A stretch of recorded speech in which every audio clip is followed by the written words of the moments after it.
4h32, Zaidan, o primeiro-ministro de Israel, Benjamin Netanyahu, disse hoje ter eliminado Mohamed Sinwar, chefe militar do grupo terrorista Hamas em Gaza, ou grupo terrorista como denomina, né, o Benjamin Netanyahu. Ele que nasceu lá em 75, raramente aparecia em público ou falava com a mídia, e foi elevado às fileiras superiores do Hamas em 2024 após a morte do irmão dele, o Yahya Sinwar, né? Que era um dos alvos principais do governo israelense depois dos ataques lá de outubro de 2023. A morte do Mohamed Sinwar não foi confirmada ainda pelo Hamas, mas é a posição do governo israelense, né? Que a gente tem acompanhado, claro, ao longo de todos esses últimos meses, a escalada que se dá naquela região da faixa de Gaza. O ex-primeiro-ministro israelense Ehud Olmert, ele acusou ontem o governo israelense de travar uma guerra sem propósito, sem metas ou planejamento claro e sem chances de sucesso na faixa de Gaza. Segundo o Ehud Olmert, o país comete crimes de guerra na faixa de Gaza.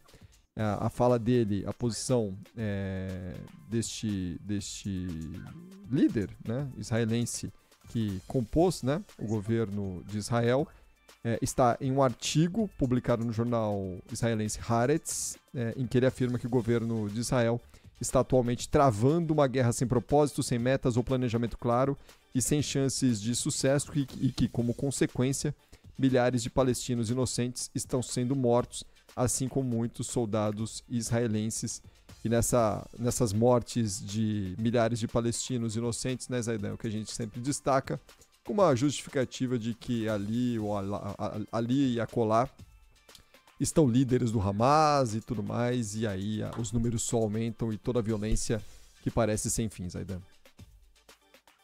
Exato. Hospitais são destruídos, escolas, e sempre a explicação oficial do governo israelense é essa, que ali havia uma base de operação do Hamas, sem nenhuma preocupação em demonstrar que isso é verdade.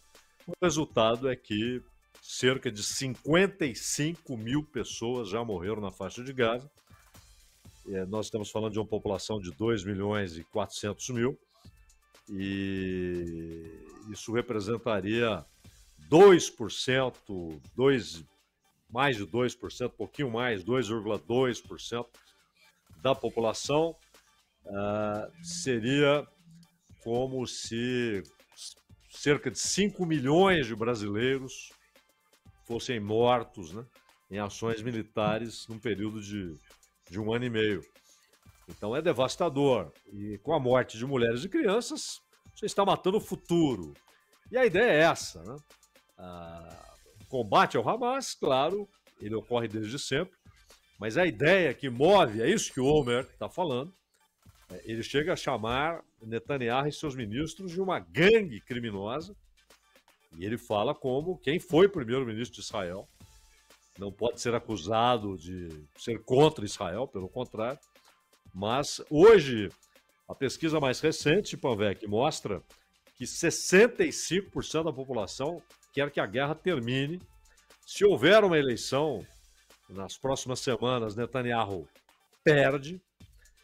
Ele sabe disso, mas ao mesmo tempo ele depende do apoio do Israel Katz, do Smotrich, porque são líderes de partidos que dão a maioria que o Netanyahu precisa, a maioria no parlamento, e ele tem muito medo de perder o cargo e passar a enfrentar aquelas acusações que estão ali penduradas no Poder Judiciário. O Poder Judiciário que ele tem atacado, tentando arrancar direitos e atribuições do Poder Judiciário de Israel.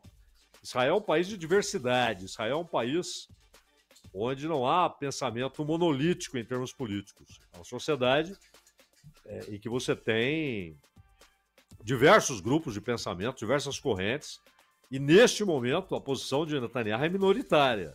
E isso fica ainda mais claro quando um ex-primeiro-ministro, como Olmert, diz claramente que o governo Netanyahu está cometendo crimes na faixa de Gaza. Não é alguém do Hamas, não é alguém da ONU, que segundo o Netanyahu tem viés.